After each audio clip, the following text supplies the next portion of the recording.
consultamos precisamente al exdiputado federal Hamlet García Almaguer, a quien tenemos en la línea, pues para explicar la actuación, en particular,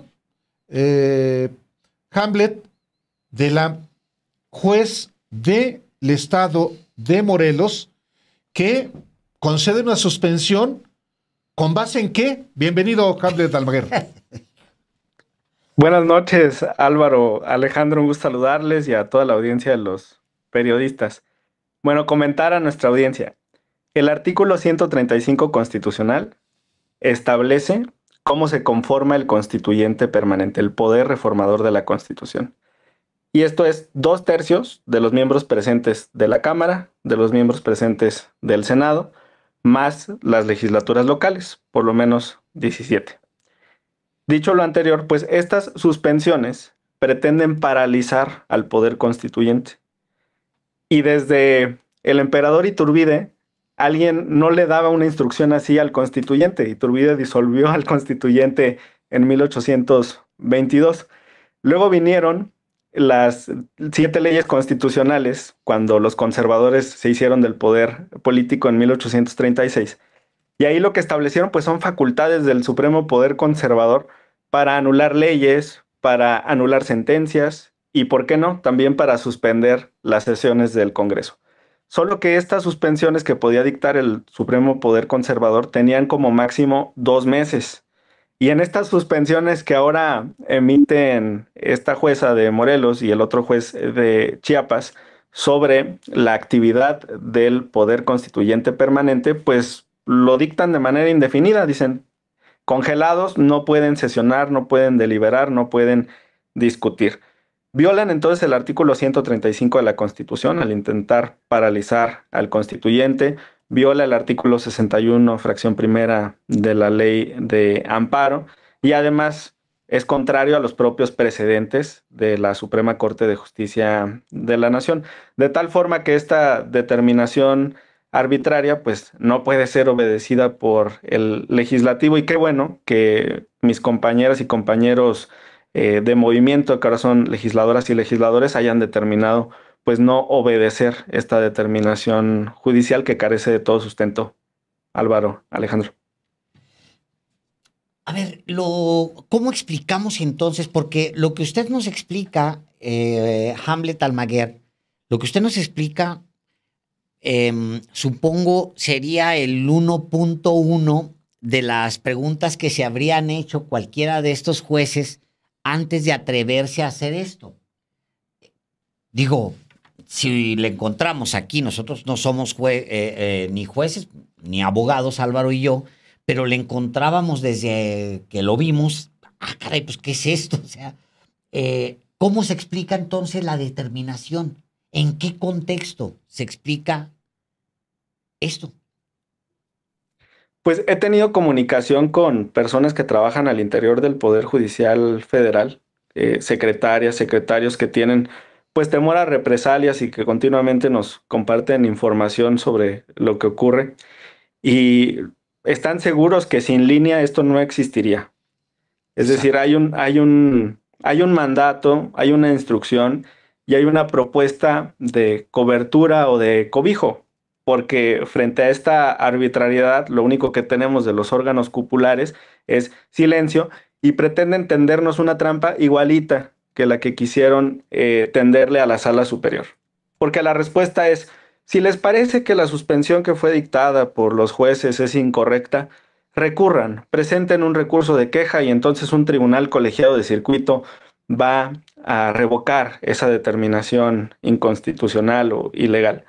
Y lo único que significa aceptar, presentar este recurso, es que intrínsecamente, implícitamente, se está aceptando también la jurisdicción del tribunal.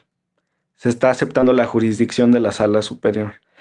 Entonces, así como el Tribunal Electoral les dijo, no acepto que te entrometas en los asuntos soberanos, internos, autónomos de la materia electoral, así que bueno que mis compañeras y compañeros de movimiento, legisladores, ahora hayan decidido pues no aceptar la jurisdicción de estos jueces de distrito, Álvaro, Alejandro. A ver, directamente, La jueza Marta Magaña López, del Juzgado Quinto de Distrito, con sede en Cuernavaca, Morelos, no solamente admite a trámite el amparo solicitado por 4 jueces de Chiapas, sino que emite una suspensión provisional para que paralizar al Congreso, al constituyente permanente. ¿Quién le dio esa instrucción? Norma Piña, la ministra presidenta de la Corte, a quien ella se hace llamar Tim Piña y hasta manda a hacer playeras con la fruta alusiva al apellido de la ministra. Los integrantes del Poder Judicial Federal nos han comentado que en efecto consideran que hay una protección, hay un apoyo, hay una venia, hay una aprobación por parte de la ministra presidenta de la Corte y del Consejo de la Judicatura Federal. ¿Por qué? Porque este es un acto tan grave que el propio Consejo de la Judicatura en circunstancias ordinarias podría suspender de inmediato a la jueza. Me hace recordar a un juez de distrito en materia laboral de la Ciudad de México que emitió una suspensión para determinar quién tenía que ser gobernador provisional del Estado de Nuevo León, cuando se dio la crisis entre la votación o no del Congreso del Estado, la salida o no de Samuel García. En diciembre del y a año las pasado. pocas semanas, correcto, ustedes lo cubrieron, y a las pocas semanas vino una visita del Consejo de la Judicatura, una inspección y una suspensión en el cargo. Y aquí es tan grave la situación que frente al silencio del Consejo de la Judicatura, lo único que puede existir es un consentimiento tácito, un apoyo para que continúen con este tipo de actitudes francamente golpistas al Congreso, en su vertiente no de legislador ordinario, sino de poder revisor de la Constitución. O sea, están intentando boicotear a la soberanía nacional expresada en las urnas y que se ve reflejada en la composición del Congreso. Cuando además ya no pueden quitar espacios ni lugares, ya están las bancadas, ya están los números en el Congreso y además los criterios que tiene la propia Corte es que la reforma constitucional tiene como único control la deliberación que hay en el Congreso, donde es complicado lograr estos 2/3 y lo estamos viendo en el caso del Senado, donde la votación está muy ajustada en términos teóricos, ¿no? Porque reitero, este cálculo tiene que ser no sobre los integrantes, sino sobre los presentes en una sesión. Pero contestando claramente, sí, aquí hay colusión, hay apoyo, hay ayuda en los términos que nos han expresado los propios trabajadores del Poder Judicial Federal. Lo que estamos viviendo, pues es evidentemente algo, pues es inédito en todos los sentidos. Hay un señalamiento directo a la Corte por primera vez desde la Presidencia de la República. Hay un momento también muy claro de la ciudadanía, en el sentido de que no quiere a esa Suprema Corte. Hay 36 millones de votos para reformar al Poder Judicial, porque ese fue el llamado que se hizo para ir a las urnas, y particularmente eso es el plan C. ¿Cómo está el mandato popular? Hay mandato popular. ¿Cómo podemos llamar a estas expresiones? Le hice una pregunta más o menos similar a la ministra Batres, pero ¿cómo podemos calificar lo que pasa, Hamlet Almaguer, al interior del Poder Judicial en este momento? Mira, la Ley Federal de Responsabilidades de los Servidores Públicos, que regula el artículo 110 de la Constitución en materia de juicio político, te da un catálogo de algunos ejemplos de conductas que podrían implicar que un servidor público de alto perfil se hace acreedor a un juicio político. Y dentro de ellas, por ejemplo, la segunda es el ataque a la forma de gobierno republicano, representativo y federal. Y el primero es el ataque a las instituciones democráticas. Yo escucho esta sentencia interlocutoria, esta suspensión, y esto es un ataque a la forma de gobierno republicana, democrática y representativa. Porque, reitero, la soberanía está expresada en ese cuerpo que es el Congreso de la Unión. Y además, que el Poder Judicial esté en paro es una cosa, pero que quiera imponer un paro al Poder Legislativo es otra, por la fuerza. Ya nada más falta que también le quieran imponer un paro al Poder Ejecutivo y que digan se suspende la ceremonia, ¿no? De la toma de protesta transición. de la presidenta electa de la República. Claro, no hay transición de los poderes. ¿Por qué? Porque dicta una suspensión. Porque en cuanto haya transición de poder, la presidenta de la República, digamos, este es un término teórico, ¿no? Porque va a ocurrir antes, pero la persona titular del Ejecutivo es quien sanciona, promulga y publica en el Diario Oficial de la Federación la reforma.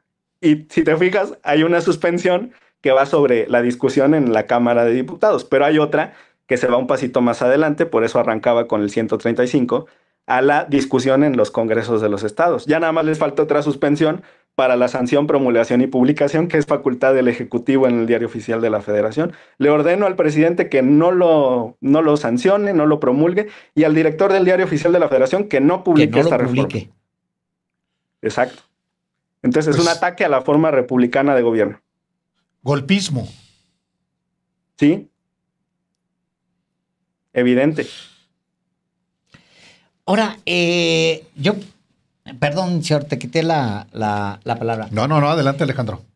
Oigo y le consulto, Hamlet Almaguer, oigo también voces que dicen, bueno, no oigo voces en general, oigo una voz que dice que quizás sea momento pues de reconciliación con el Poder Judicial. ¿Es ese momento el que estamos viviendo, el de reconciliación, o es lo que se requiere, una reconciliación?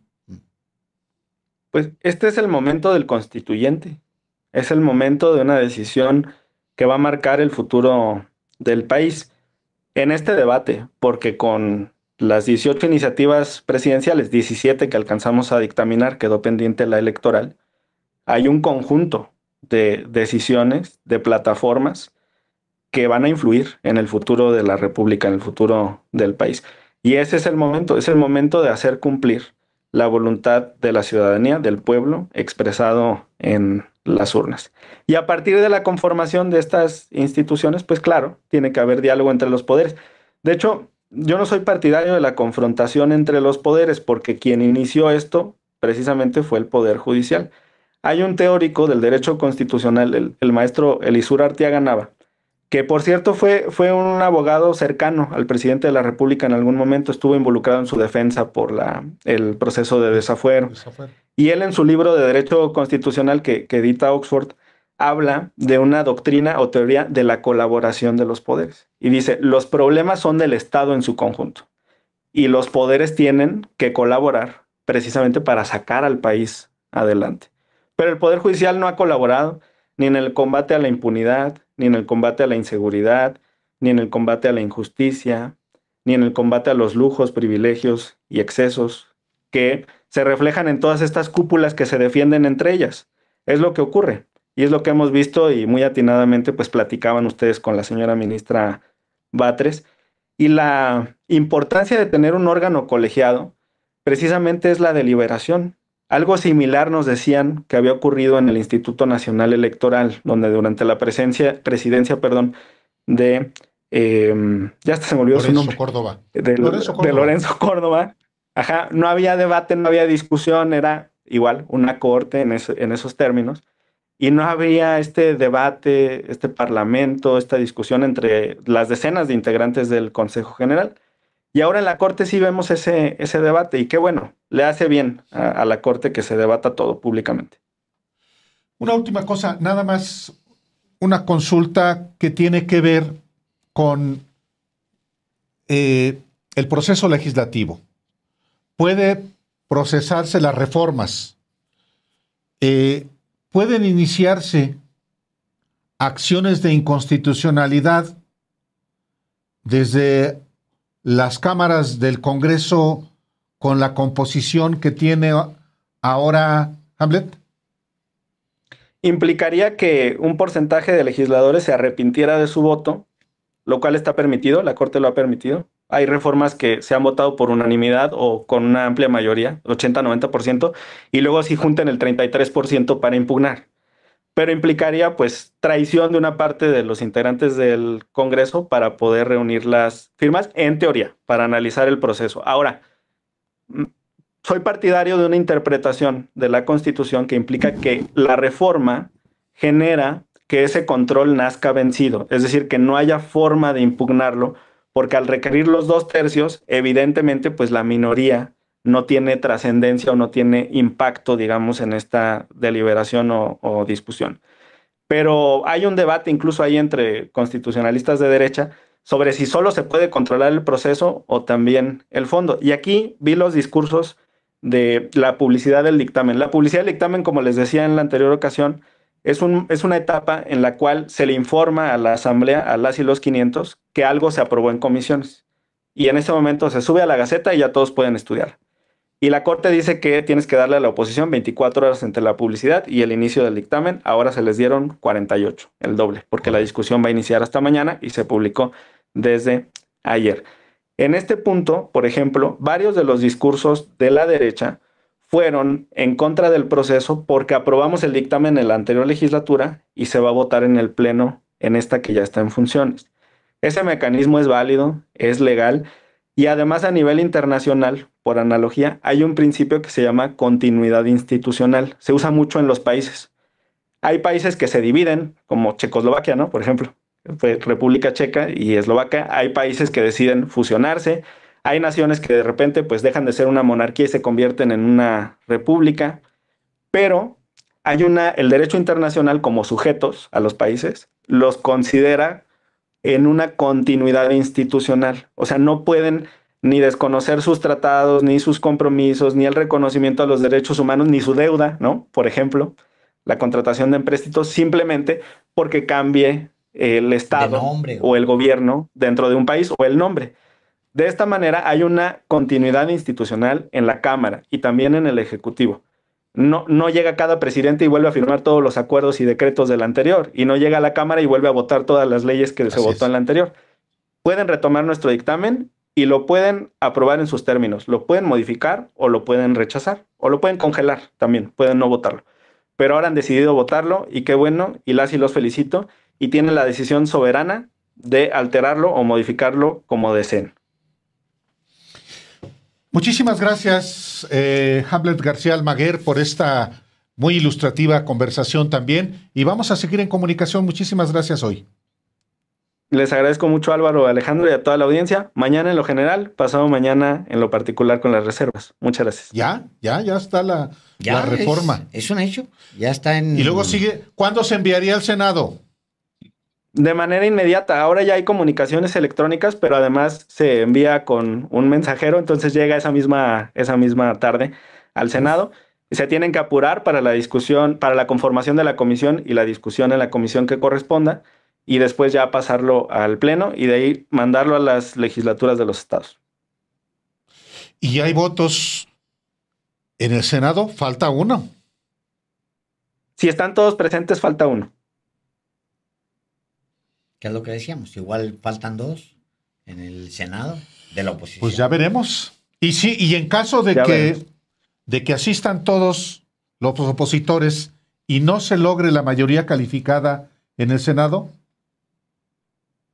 se rechaza el dictamen. Bueno, esa es pero una lo hipótesis. veo poco probable. Sí, lo veo poco probable. El Senado también podría hacer modificaciones a lo que se le envía desde la Cámara. Cuando la Cámara envía este documento, ya se llama minuta.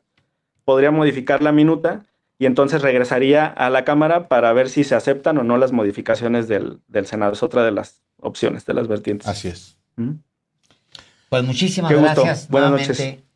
Buenas noches. Gracias.